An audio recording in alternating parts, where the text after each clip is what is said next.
What's up, everybody? It's Alex from Heavy New York. We are back in Brooklyn outside the Kingsland, and today we are here with Valleyheart. Thank you all for being here. What's up? Thank you. Yeah, it's so awesome to have you here. Everyone I ever loved, your latest record. I got to say, I was pretty regretful that I did my top 25 list when I did, because you guys easily would have been like maybe in the top 15 or top 10. Cool. Do you just want to give a rundown on how the making of this record was and the record cycle thus far with it? Who wants to go first?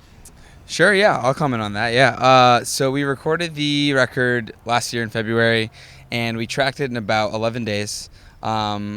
We tracked it outside of Portland, Maine, with our friend Kevin Billingsley at Halo Studio, and I locked myself in there for all 11 days, and John was there for about 4 days, and pretty much I would be there the whole time, and the guys would come in and out, and he would do drums, and I kind of stay there to kind of monitor the whole creative process.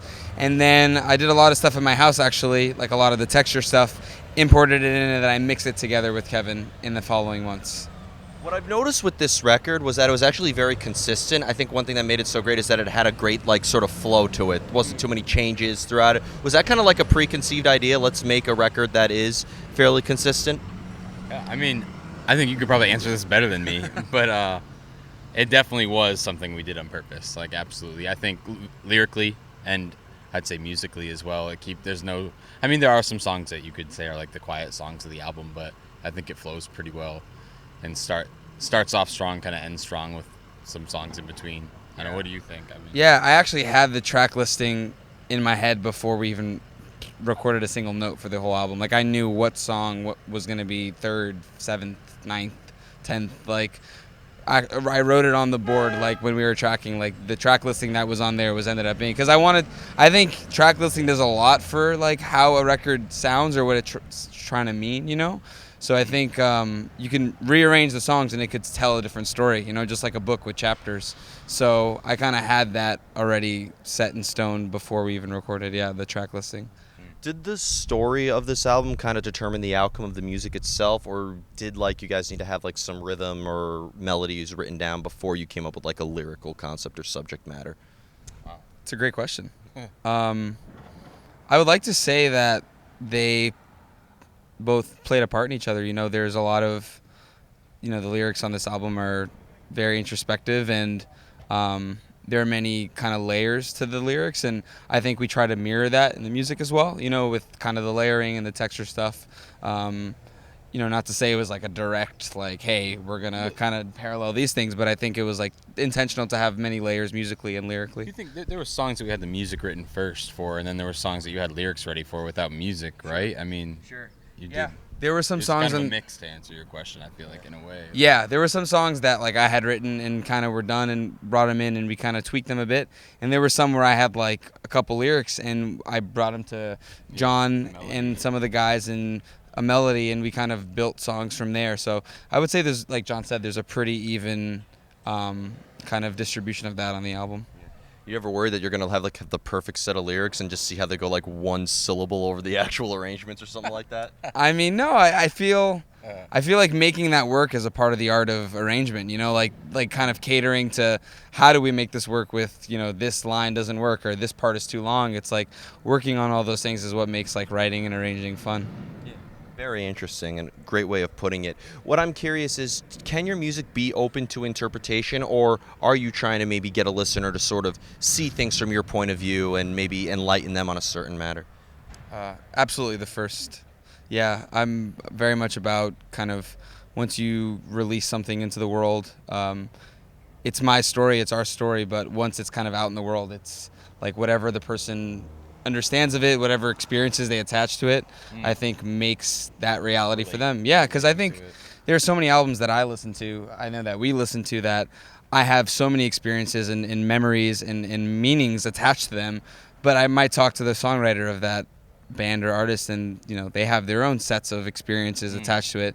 So I think every band is different. Like you said, there are some bands whose goal is to kind of convince people or enlighten them on a certain perspective, but I think for us, our goal is to kind of document our emotions, document our memories, document our music, and kind of put them out there, and however people interact with that, kind of let them experience their own thing with that. Interesting. Now, when it comes to playing this material live, do you try to maybe execute the material exactly how people are going to hear it on the album, or do you like to maybe make the live experience a little bit different than what people are just going to experience listening to you guys? I think we do what's on the album, but I'd say we throw little things in there. And after doing a tour or two or playing a lot of local shows, like you maybe play a part that you wish you threw on the album, and you're like, oh, I like that a lot. I'm gonna play that live, like kind of thing. You add it to the live set, sort of stuff. I mean, even just being like one little fill that isn't on the album that I'll do that I really like, and they'll catch on, and now we do it live, kind of thing. Just little things like that. Nothing's drastically changed, and we try and make it sound like the album. But I mean. I mean, little things I feel like we do change. I feel like the best of both worlds is you want the listeners to know what song you're playing live, but don't, just be static and repeat it the whole time. You know what I mean? Yeah, sure. I mean, I feel like it's good for bands to have a little change with their live sets, like to add something or a jam or throw in a guitar solo or something. I always love that. You know what I mean? Like, I think that's a great thing. Yeah, especially. And the final question I want to ask you is, being a Massachusetts band, I've interviewed so many bands of all different styles from Massachusetts, from Revocation to the Acacia Strain and so much more. I'm curious for your particular style. I mean, Massachusetts is one of the post-hardcore, metalcore capitals of the world, and so many amazing bands in there. Is there a scene that you guys are currently active in that you guys always play in locally, or are you trying to just get outside your state lines more in order to get Valleyheart's name out there? Talk about Eggs in the Fall real quick. Yeah, so John and I, before Valleyheart, were in a band called Exiting the Fall, and it was a metalcore band, and we kind of... Sounds familiar. I'm a metalcore freak. Oh, okay. Yeah, so we came from that background, John and I, and so, even intrinsically in the fabric of Valleyheart, we have that attached to it just from where we came from. So, even in our music now, there is influences of heavier stuff, even though, we don't really listen to that or are not trying to go down that route now. But I think the scene is still very heavy. It's still very hardcore. But I think we are, we're not going down that path, but we're trying to create our own, kind of genre and situation where, the genre we're playing in, which is, indie alternative or whatever you want to call our band. It's like... Call it metal gaze. Metal gaze. Okay. A lot of ex-hardcore bands, I feel like, are now kind of doing that in a way. Like Code Orange, how that Bleeding in the Blur, Employed to Serve on the last track that they did was very shoegazy and mesmerizing. It's like you took all those one track that you would hear in one of those hardcore albums and just made 10 songs. Probably for multiple reasons, whether the vocalist can't scream anymore or something other than that. I don't know. Yeah, something like that. I mean, but I'd say that the hardcore scene in Massachusetts, it's definitely...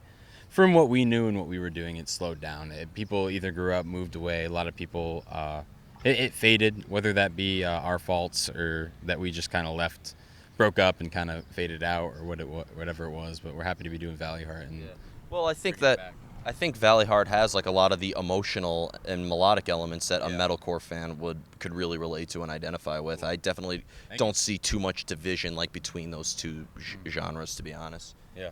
We're touring with harder bands, and it's working out, which is awesome, and we love it. I've realized that we serve well, or being kind of a lighter band in a midst of metalcore or heavier music. You know what I mean? I used to think we're not metalcore at all. This doesn't make sense. But I think where we serve well is to kind of be the lighter band on a heavier bill. It's actually worked out pretty well. Like John said, we're touring with Wolves at the Gate right now, and we're playing with them tonight, and they're a heavier band. But there hasn't been any point where I think we have felt, or the crowd has felt, this is not congruent or doesn't make sense at all. So it's been fun. Got to do a tour with Cannibal Corpse or Behemoth now. That might be a little over the edge, but I also would not be opposed. I'm always down to. People will remember you, even if it doesn't work. They will remember you. Right. Exactly. Yeah. So there you go. Yeah.